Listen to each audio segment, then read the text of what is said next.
जोजो किड्स। चींटी और हाथी।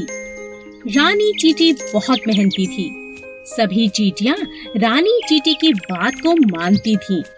मिलजुल कर वे अपना घर बना रही थी। उसी जंगल में अप्पू नाम का एक हाथी भी रहता था, जो बहुत शैतान था। वह सभी जानवरों के साथ बहुत मस्ती करता था। जब चींटियों का घर बनकर तैयार हो गया, तब वे अपने लिए खाना जमा करने लगी। तुम लोग इतनी मेहनत क्यों करते हो? कितना थक जाते होंगे। मैं अपनी सूंड से तुम्हारे घर को कभी भी नष्ट कर सकता हूँ। ये मेरे बाएं हाथ का खेल है। ऐसा कहकर अप्पू ने अपनी सूंड में पानी भरना शुरू किया। कुछ पानी पिया और कुछ चींटियों पर डाला। रानी चींटी को बहुत बुरा लगा। उसने कहा, हम बहुत दिनों से इतनी मेहनत कर रहे हैं अप्पू, पानी डालकर हमारी मेहनत को बर्बाद मत करो। मैं जो चाहूँ कर सकता हूँ। तुम बहुत घमंडी हो अप्पू। हम सभी जानवरों को मिलजुल कर जंगल में रहना चाहिए। हम सब एक दूसरे के काम आ सकते हैं। तुम इतनी छोटी चींटी, तुम मेरी कोई मदद नहीं कर सकती। कुछ दिनों बाद जंगल में एक शिकारी आया। उसने अप्पू को पकड़ने के लिए जाल फैलाया और अप्पू उस जाल में फंस गया। तभी रानी चींटी की नजर शिकारी पर पड़ी। उसने अप्पू हाथी की जान बचाने की सोची। वह अप्पू के पास गई और बोली, अप्पू दोस्त, घबराओ नहीं। मेरा दोस्त चूहा तुम्हारा जाल काट देगा और इस शिकारी को तो मैं मजा चखाती हूँ। सभी चींटियां शिकारी के पास गईं और उसे जगह जगह काटने लगी। शिकारी डर से तिलमिला उठा और जंगल छोड़कर भाग गया। चूहे ने अप्पू का जाल काट दिया। अप्पू ने चींटियों से माफी मांगी और कहा, मुझे माफ कर दो चींटी रानी, हम सबको मिलजुल कर रहना चाहिए। आज से मैं भी तुम्हारा दोस्त हूँ। एक घने जंगल में एक पेड़ पर कालू कौवा अपना घोंसला बनाकर रहता था। उसी पेड़ के नीचे एक सांप का बिल था। एक दिन कालू जब भोजन की तलाश में गया, तो पीछे से सांप ने उसके अंडों को खा लिया। जब कौवा वापस अपने घोंसले में आया, तो अपने बच्चों को ना पाकर बहुत उदास हो गया। कौवे को सांप पर शक भी हुआ और उसने फिर सांप से पूछा, भाई सांप, क्या तुमने किसी को मेरे घोंसले की तरफ आते देखा? किसी ने मेरे अंडों को खा लिया है? नहीं नहीं, मैंने किसी को नहीं देखा। मुझे नहीं पता तुम्हारे अंडे किसने खाए। कुछ समय बाद फिर से ऐसा ही हुआ, पर इस बार कौवे ने सांप को अपने अंडे खाते हुए पकड़ लिया। अच्छा, अब समझ आया, तुम ही मेरे अंडों को खा जाते हो। मुझे तुम पर पहले ही शक था। तुम्हारी इतनी हिम्मत कैसे हुई? मेरे अंडों को खा गए। मुझे भूख लगी थी, इसीलिए मैंने तुम्हारे अंडों को खा लिया। तुम मेरा कुछ नहीं बिगाड़ सकते। इतना कहकर सांप अपने बिल में चला गया। कालू बहुत उदास हो गया और उसने सांप से बदला लेने की सोची। फिर वह उड़ता हुआ राजा के महल की तरफ चला गया। तभी उसकी नजर महारानी पर पड़ी, जो तालाब में स्नान कर रही थी। महारानी के कीमती जेवर तालाब के किनारे पड़े थे, जिनकी निगरानी उनके सिपाही कर रहे थे। कालू कौवे को एक उपाय सूझा। वह एक लंबा सा हार अपनी चोंच में फंसाकर उड़ने लगा। सभी सैनिक कौवे का पीछा करने लगे। कालू ने चालाकी से उस हार को सांप के बिल में डाल दिया। जब सैनिकों ने बिल में डंडा मारा, तब बाहर निकला सांप, जिसके गले में महारानी का हार था। सैनिकों ने पीट पीट कर सांप को जान से मार दिया और हार ले लिया। इसी तरह कालू कौवे ने सांप से अपना बदला ले लिया। एक जंगल में एक बहुत ही खतरनाक शेर रहता था। क्योंकि वह जंगल का राजा था, इसीलिए वो कभी भी किसी को भी खा जाता। एक दिन जब राजा अपनी गुफा में आराम कर रहा था, तभी एक छोटे से चूहे की नजर शेर पर पड़ी। अरे वाह, इतना बड़ा शरीर! इतने बड़े बड़े पंजे, इनके तो दांत भी बहुत नुकीले लग रहे हैं। शेर राजा जी का तो कोई मुकाबला नहीं कर सकता। तभी सब जानवर इनसे इतना डरते हैं। चलो गुफा में अंदर चल के देखता हूँ। जैसे ही चूहा शेर के पास पहुंचा, अचानक शेर की आंख खुल गई और उसने चूहे को दबोच लिया। अरे वाह, आज तो भोजन खुद चलकर मेरे पास आ गया। मजा आ गया।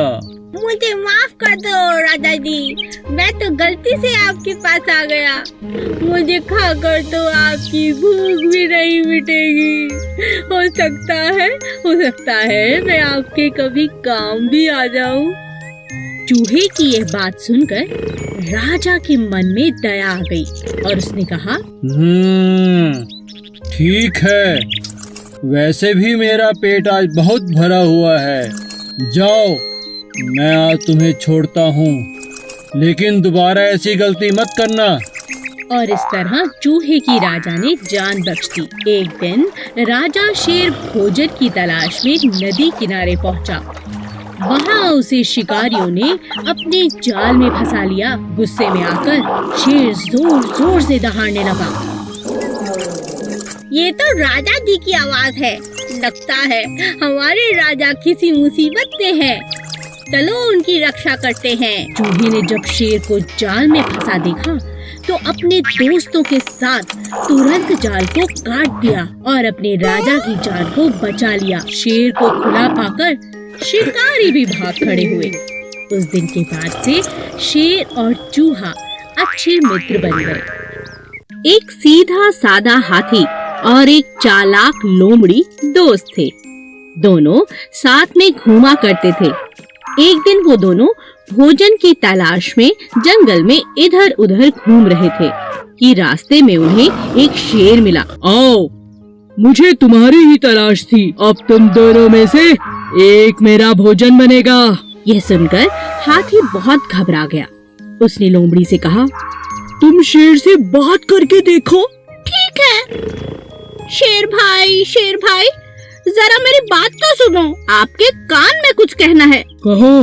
शेर भाई, आप तो मेरे भाई हैं। मैं तो आपकी सब बातें मानती हूँ। मुझे खाकर आपका कोई फायदा नहीं। आपका पेट भी नहीं भरेगा। सच कह रही हूँ। इसीलिए एक आपको उपाय बताती हूँ। आपको हाथी को ही खाना पड़ेगा, तभी जाके आपका पेट भरेगा।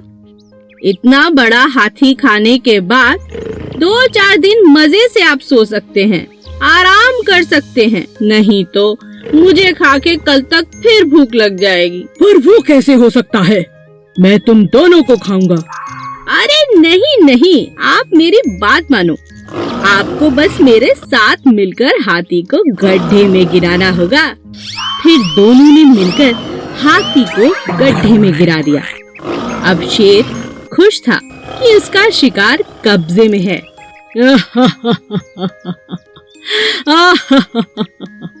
अब तुम इधर आओ चालाक लोमड़ी। खुद को बहुत चालाक समझती हो।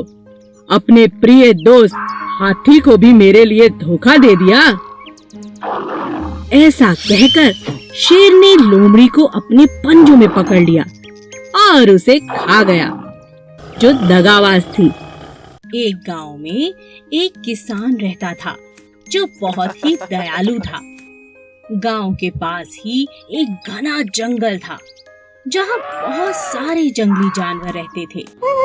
इन जंगली जानवरों को पकड़ने के लिए शहर से शिकारी शिकार करने के इरादे से वहां आते थे। एक दिन शिकार के दौरान शेर को शिकारी का तीर लग गया, पर इससे पहले कि शिकारी शेर को पकड़ पाते, वह भागकर किसान के घर के आगे बेहोश होकर गिर पड़ा। किसान ने जब घायल शेर को देखा तो उसने शेर की मरहम पट्टी की और साथ में भोजन भी कराया। कुछ दिन बाद जब शिकारी दोबारा जंगल में आए तो वह उसी शेर को पकड़ने में कामयाब हो गए। हमें शहर तक पहुंचने में 2 दिन लग जाएंगे। शेर तो मांसाहारी होता है, क्यों ना इसे जंगल से कुछ शिकार करके खिला दें। हाँ हाँ, ये ठीक रहेगा। तभी शिकारियों की नजर लकड़ियां काटते हुए एक किसान पर पड़ी। यह वही किसान था जिसने शेर की मदद की थी, उसकी जान बचाई थी। शिकारी ने जबरदस्ती किसान को पकड़ा और शेर के पिंजरे में डाल दिया। सुनो शेर, अब यही तुम्हारा भोजन है, इसे खाओ। शेर बहुत गुस्से में था और भूखा भी, लेकिन जैसे ही वह किसान के पास पहुंचा, उसने किसान को पहचान लिया और उसे चाटने लगा। एक इंसान और जानवर की ऐसी अद्भुत दोस्ती देखकर शिकारी हैरान रह गए और उन्होंने उन दोनों को आजाद कर दिया। अच्छे कर्म का फल हमेशा अच्छा होता है। 2 कौवे। एक जंगल में 2 कौवे रहते थे। एक था कालू और दूसरे का नाम था भोलू। दोनों मिलजुल कर साथ साथ रहते थे, लेकिन उनमें से कालू बहुत चालाक और हट्टा कट्टा था और बेचारा भोलू जैसा नाम वैसा ही सीधा और सादा था। एक दिन कालू और भोलू में बहस हो गई। मैं तुमसे ज्यादा हट्टा कट्टा हूँ, इसलिए मैं तुमसे ताकतवर हूँ। नहीं नहीं, मैं तुमसे ज्यादा ताकतवर हूँ, क्योंकि मैं तुमसे उम्र में बड़ा हूँ और ज्यादा समझदार हूँ। दोनों अपनी अपनी बात पर अड़े रहे।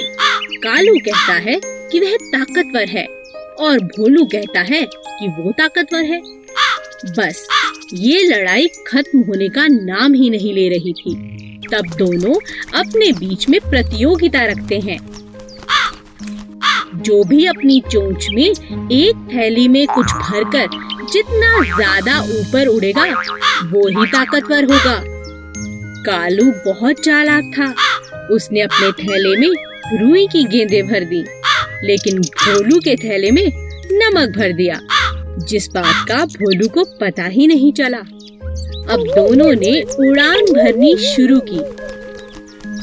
देखते ही देखते कालू ऊपर की तरफ चला गया और बेचारा भोलू वजन के मारे ज्यादा देर तक ऊपर नहीं उड़ पाया। वह नीचे नीचे ही उड़ता रहा, क्योंकि उसकी थैली में ज्यादा वजन था। तभी अचानक बहुत तेज बारिश होने लगी। कालू बहुत परेशान हो गया, क्योंकि रुई की गेंदें बारिश के पानी की वजह से भारी हो गई थी, जिसकी वजह से उसका थैला भी भारी हो गया था। उसे उड़ने में बहुत परेशानी होने लगी। लेकिन भोलू को बारिश अच्छी लगने लगी, क्योंकि बारिश के कारण उसका थैला अब हल्का हो गया था, क्योंकि बारिश के कारण उसके थैले में रखा नमक घुलने लगा था। अब भोलू ऊपर उड़ने लगा और उसने चुनौती भी जीत ली। हमें किसी को धोखा नहीं देना चाहिए। आलसी तोता। एक पेड़ पर 2 तोते रहते थे, किट्टू और मिट्ठू। एक बहुत आलसी और दूसरा बहुत ही समझदार था। एक दिन समझदार तोते ने देखा कि पेड़ की जड़ से एक बेल निकल गई है, जो पेड़ का सहारा लेकर चढ़ती जा रही है। अरे देखो, हमारे पेड़ पर एक बेल ऊपर की तरफ आ रही है। चलो मिलकर इसे काट दें। मुझे तुम्हारी सहायता चाहिए दोस्त। मैं अकेले इस बेल को नहीं काट सकता। आज तो मैं बहुत थका हुआ हूँ, हम कल काट लेंगे। ठीक है दोस्त, पर हम कल इसे जरूर काट लेंगे। अगले दिन फिर से तोते ने मिट्ठू को आवाज लगाई। मिट्ठू मिट्ठू देखो, बेल तो दिन प्रतिदिन लंबी होती जा रही है। आओ इसे काट दें। कहीं शिकारी आ गए तो इसके सहारे हमारे बच्चों तक पहुंच जाएंगे। तुम्हें इतनी जल्दी क्या है, कर लेंगे। मिट्ठू तुम बात को समझो, अभी तो बेल नाजुक है। मिलकर हम इसे काट सकते हैं। अगर ये सख्त हो गई तो इसे काटना बहुत मुश्किल होगा। ऐसा करते करते कई दिन निकल गए और बेल पक्की हो गई। तोता रोज मिट्ठू को आवाज लगाता, लेकिन मिट्ठू कोई ना कोई बहाना बनाकर टाल देता। किट्टू तोता अपने बच्चों को लेकर दूसरे एक ऊंचे पेड़ पर जाने को मजबूर हो गया, क्योंकि उसे पता था कि मजबूत बेल के सहारे कभी भी शिकारी आकर उसके बच्चे ले जा सकते हैं। मिट्टू, मैं अपने बच्चों के साथ दूसरे एक ऊंचे पेड़ पर रहने जा रहा हूँ। क्या तुम भी चलोगे? यहाँ रहना सुरक्षित नहीं है। मिट्ठू तोता आलसी होने की वजह से हर काम कल पर टालता रहा। इसी तरह एक दिन जब शिकारियों की नजर मिट्ठू के बच्चों पर पड़ी, तो उन्होंने मजबूत बेल पर चढ़कर मिट्ठू के बच्चों को उठा लिया। अंत में मिट्ठू को अपने आलसीपन के कारण बहुत पछताना पड़ा। Please subscribe.